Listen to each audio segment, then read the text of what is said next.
My God of all, God's love shall never end. The sand and the sea, the rush of the waters, the thundering heavens, the prayers of our hearts. That's such a beautiful poem by Hannah Senesh. She was a Hungarian Jewish young woman from World War II. She was a resistance fighter whose words continue to inspire us today and let us know that there is always more love somewhere. Good morning, everyone. Good morning. How are you all doing this morning? Good? Yeah. Thank you for coming out. We have been super busy, right? We were here on Christmas Eve. Prior to that, we were here for the solstice. You all are here today, and I appreciate your presence. Good morning to you all joining us online. Thank you for being here in our sacred space. Can you believe it's December 28th? The new year is upon us, and 2025 is just about wrapped up, and it has been a year. Yeah. It's been a rough year, and we have been through it. And last week, as I sat down to write this sermon and figure out what on earth could I share with you all today, I had nothing. And I felt this deep, deep despair in my soul. I felt this deep despair in my bones. And there was this deep ache and a sense of defeat. From the constant barrage of bad news that we all experience day in and day out, at least most of us if you watch the news or listen to the news. And I'm so thankful for the team that we have here at MLUC. I went into David's office and he said, "What do you have?" You know, because David, we worked together to get the music. I said, "I have nothing."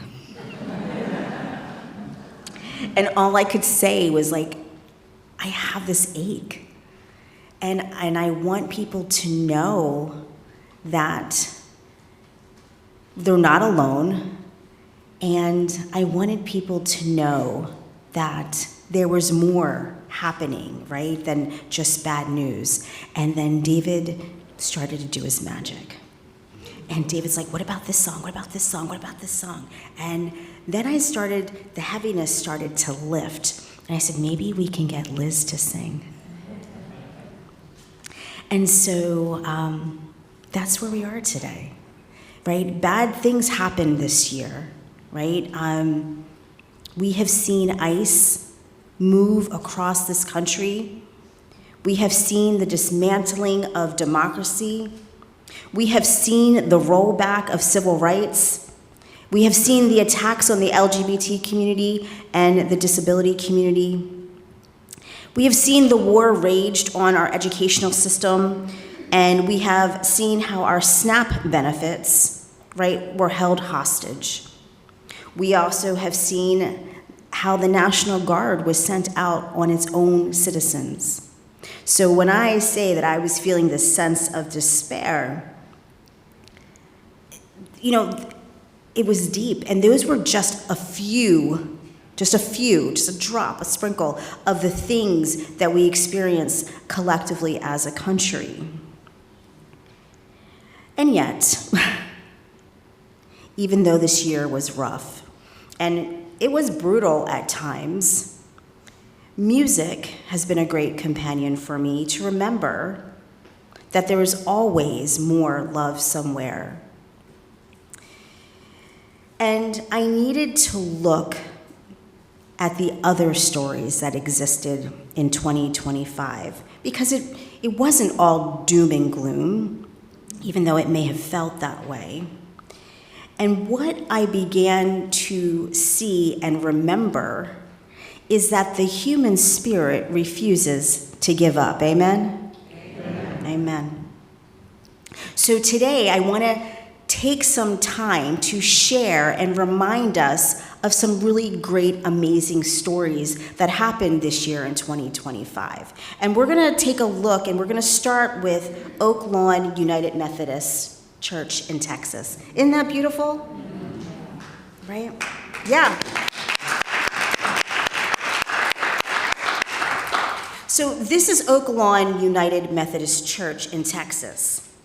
So I want you to picture this. It's October, and the Governor Greg Abbott had just ordered the dismantling across the city to remove any rainbow sidewalks or crosswalks that existed, right? Threatening, and he threatened to withhold state and federal funding from any jurisdiction that did not comply. And his message was clear: erase these symbols of welcome and inclusion or pay the price. See, but Oak Lawn Methodist Church had a different message to send. They took out their paintbrushes and they transformed their steps into a rainbow cascade. Reverend Ryan Wagger said, "We're painting the rainbow on our steps as a way to show the community and the neighborhood that the rainbow is important." The congregation had gathered after a weekend rally where neighbors were encouraged to display rainbow-colored everything on their own private property as a peaceful protest. And when the public square was threatened, they didn't give up. They brought the rainbow home. They literally took it to their doorsteps. They didn't give up. They doubled down on love and support. Because there's always more love somewhere. And who can forget the No Kings protest, right? That energy was contagious across the country. And there was an estimated 7 million people at the last No Kings protest back in October. And as you may know, we were protesting Trump's authoritarian, I can never say that word very well, policies. And 7 million souls protested and erupted in 2,600 sites across all 50 states. And it was one of the largest days of protests in U.S. history. And our own MLUC members, right there, we were in the thick of it, showing up and showing out for the No Kings protest in June and October. We gathered in groups to live out our values in the public square. And here's a story that really, really got me. Over here on the left, does everybody know who that is? That's Carrie Muller. She couldn't get out during the protest because she was quarantined. But she didn't let that stop her. She had a rally all by herself. She was a one-woman army, and she was part of the collective at the same time. This is what it looks like to find love in other places. Now, you may have heard most recently, and on the news somewhere, that Donald Trump and J.D. Vance, they came hard all of 2025, most recently, hard for diversity, equity, and inclusion. Did you all hear that? Yeah, they've come pretty hard, dismantling diversity, equity, and inclusion. And many of our beloved businesses supported their policies and dismantling of DEI. And what we did was, some people did not back down, okay? So they had a protest, and they hit the businesses where it would hurt the most, their pockets, right? And so there was a campaign called We Ain't Buying It campaign. And according to The Guardian, many of the groups behind the No Kings protest asked Americans to stop buying from places like Target, Home Depot, Amazon, just on Black Friday. But the protests continued and continued. And the We Ain't Buying It protest was really an economic pressure that fits more broadly into a civil resistance against the president's agenda. It joined other economic protests that was launched during the Trump era, and boycotting against Target was one of the big ones. And because Target they were really focused on their DEI policies, and they used to really uplift BIPOC, Black and Indigenous people of color, their products, right? They used to have all kinds of beautiful t-shirts for the LGBT community. That all stopped. They rolled all those back. And so I have to tell you, I have not been in Target. I don't even know. I don't know. And I don't know if I'm going to go back, right, because of these policies. And what that means is that sometimes, even though I love Target, right, sometimes love means letting go of the things that no longer align with you, right? So I had to let Target go. What else do we have here? Oh, I love this story. We have 3 pictures here. We have Ben and Sam Lumen, and we have the protests that were happening out in Los Angeles. And we have families who were taking their kids to school. So I want to tell you a little bit about these pictures. So as you know, in our streets, in our cities, in our courts, and even in our supermarkets right here in Norristown, there's daily fear of ICE, right? Because ICE has shown the ugliest side of humanity. They come into people's neighborhoods. They come into our neighborhoods, and they're actually targeting people of color with cruelty that tests our faith and our humanity. And this year, we witnessed something remarkable. Ordinary people, everyday people, rising up with extraordinary courage to protect their neighbors, to protect their communities. We have seen how hope can actually take action.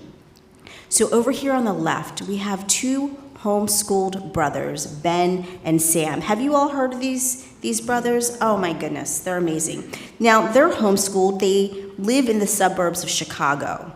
And they could have just looked away and just did whatever they were doing because they weren't being impacted, but their neighbors in Chicago proper were being harassed by ICE and taken by ICE.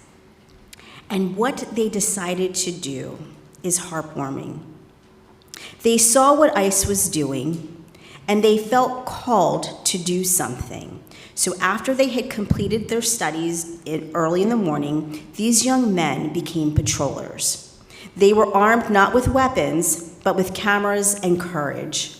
They would document ICE raids and intimidation. They would film the moments when fear tried to silence people's dignity. They were bearing witness when families were being torn apart, and they were working with rapid response units to help those whose loved ones had been taken and detained. Ben and Sam remind us that hope is not something that's passive, but courage. But courage is the thing that was grounding them. And over here, down at the bottom right, many neighborhoods across the United States, neighbors got together to walk school children where there was a heavy ice presence, they would come together and walk school children to and from school to make sure that they made it home safely.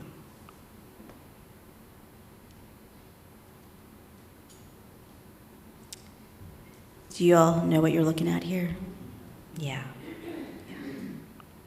This year brought moments of moral courage as religious organizations confronted the Trump administration directly. We will fast forward. There we go. The Unitarian Universalist Association, also known as the UUA, joined with multi-faith coalitions and the Institute for Constitutional Advocacy and Protection to bring lawsuits challenging immigration and customs enforcement, sensitive locations policy. And though the outcome fell short of what many of us had hoped for, there was a willingness to take a stand that mattered. And as the holiday season, this breaks my heart, but it's so creative to get their message across. This holiday season arrived with a different kind of resistance across the country that emerged in many church courtyards across the country. There were these bold displays where congregations were literally reimagining the nativity scene as a public protest. These anti-ICE displays retold a very ancient story of the Holy Family through a contemporary lens, one of occupation, one of immigration, one of refugees seeking safety. In these scenes, Mary, Joseph, and the infant Jesus became symbols, not just of faith, but of solidarity with those fleeing danger today. And the final stories I want to share with you all today is how our commitment here at MLUC, how we are committed to inclusive, diverse partnerships right here in our own communities, where we share how love moves through us.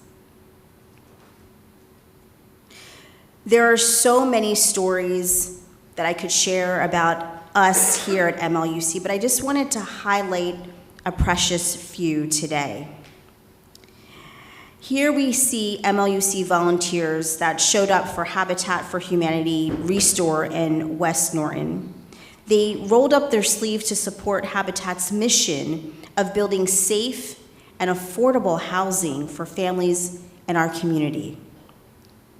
And afterwards, a staff member from Habitat said, MLUC didn't come to fulfill an obligation or to socialize. They came to help, and they showed it. They said, you were the most helpful large group of volunteers that they had seen in their entire tenure working there. We also have this amazing donations that took place from November to December, where we assisted the Great Valley Food Cupboard right here in Devon. We didn't have to go far. When the SNAP benefits were being held hostage, we sprung into action. And what I didn't know is when I made the call to the Great Valley Food Cupboard, before I was like, hey, we would really like to help out, I had no idea that their shelves were bare. We took over 6 carloads of food over a month's period of time, and there's actually still more food that still needs to be taken over. These are the things that we did here at MLUC to serve those in our community.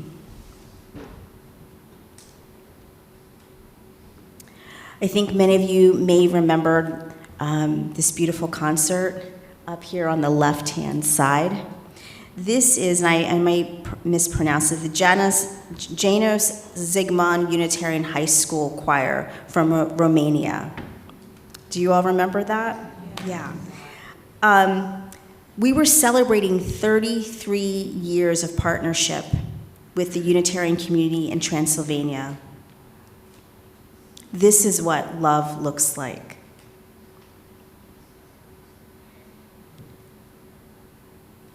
We also had this amazing, over here on the left bottom hand side, we opened our doors to PFAS. Oh my goodness, PFAS are the particles in the water. PFLAG, thank you. PFLAG for this amazing, look how packed it was. Drag bingo. It was, I didn't get a chance to see it, but I saw the pictures and it looked like a lot of fun.